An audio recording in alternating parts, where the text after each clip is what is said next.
Michel जब 16 साल की थीं, तब उन्हें टेम्पोरल लोब मिर्गी का पता चला था। इस बीमारी में मरीज की याददाश्त धीरे धीरे कम होने लगती है, वहीं शरीर पर नियंत्रण नहीं रह पाता। डॉक्टर ने 5 साल तक इलाज किया। ऐसी कि एक चौंकाने वाली कहानी एनेलीज मिशेल की है। जर्मनी के बनारिया की रहने वाली एनेलीज के शरीर में 6 आत्माएं थीं। 70 बार झाड़ फूंक के बाद भी 23 वर्षीय एनेलीज मिशेल की जान नहीं बचाई जा सकी। डेली स्टार की एक रिपोर्ट के अनुसार एनेलीज मिशेल जब 16 साल की थीं, तब उन्हें टेम्पोरल लोब मिर्गी का पता चला था। इस बीमारी में मरीज की याददाश्त धीरे धीरे कम होने लगती है, वहीं शरीर पर नियंत्रण नहीं रह पाता।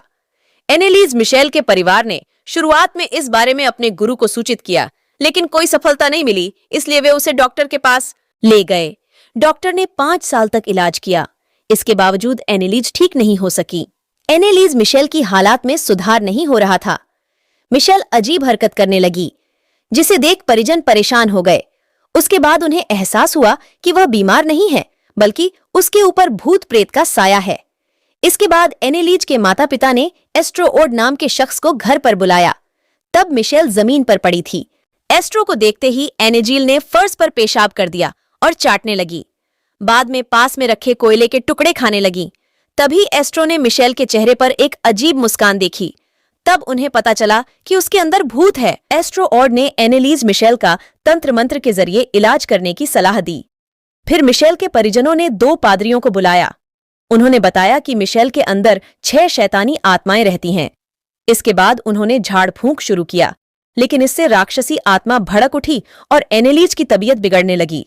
झाड़ फूंक के बाद भी मिशेल की तबीयत में सुधार नहीं आया। शैतान की शक्ति उस पर भारी पड़ रही थी।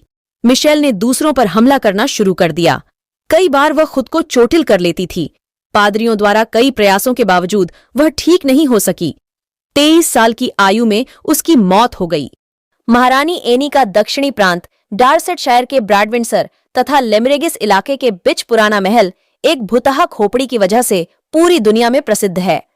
इस महल को मार्शवुड विला कहा जाता था, पर अब लोग इसे चिख्ती खोपड़ी का घर कहते हैं। कारण यह है कि इस स्थान में रखी खोपड़ी को जब जब सम्मानपूर्वक दफनाने के लिए बाहर ले जाने का प्रयास किया, वह जोरों से चीखने लगी।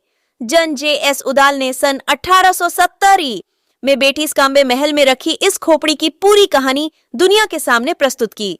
उन्होंने बताया कि जिस किसी ने भी इस खोपड़ी को बाहर ले जाने की कोशिश की या हटाना चाहा, तभी खोपड़ी अपने स्थान पर ही चीखने लगती है और उसे उठाने वाला व्यक्ति वर्ष के भीतर ही मर गया। उस गुलाम का नाम बेटिस्काम्ब रखा गया था। कुछ समय बाद बीमारी के कारण वह मरने लगा, तो उसने अभिलाषा व्यक्त की कि उसे उसकी मातृभूमि में दफनाया जाए। वह ब्रिटेन की जमीन में दफनाया जाना पसंद नहीं करेगा। पूरा मकान हिलने लगा। पीनी परिवार के खेतों की खड़ी फसल रातों रात सूख गई, पर मरने लगे। भुतहा चीखें सुनाई देने लगीं।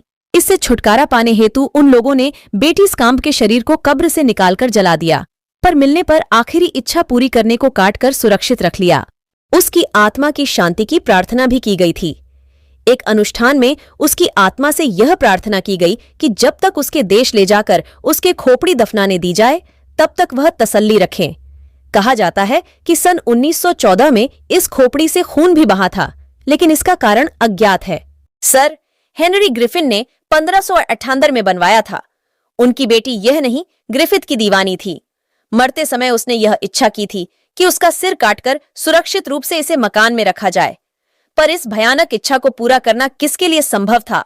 अंततः एनी को वैसे ही दफना दिया गया। तुरंत ही बाद रातों में तरह तरह की आवाजें और दूर कहीं जैसे वह कुएं के अंदर से किसी के चीखने की आवाज सुनाई देने आरंभ हो गई। एनी का भूत भी अक्सर इसी जगह के करीब घूमता देखा गया। काफी समय के बाद सन 1900 में सरकारी हस्तक्षेप को रोकने के लिए एनी की खोपड़ी को इस आवास की एक दीवार में मुख्य कक्ष के अंदर दफना दिया गया। उसके बाद से भूत भी कम दिखाई देने लगा। उसे वाड्रालेह नामक इमारत में ले गए, जहां सीढ़ियों के पास ही उस खोपड़ी को सम्मान के साथ एक मेज पर रखा गया। तभी खोपड़ी को अपने स्थान से हटाया जाने पर रात को तेज हवाएं चलती हैं।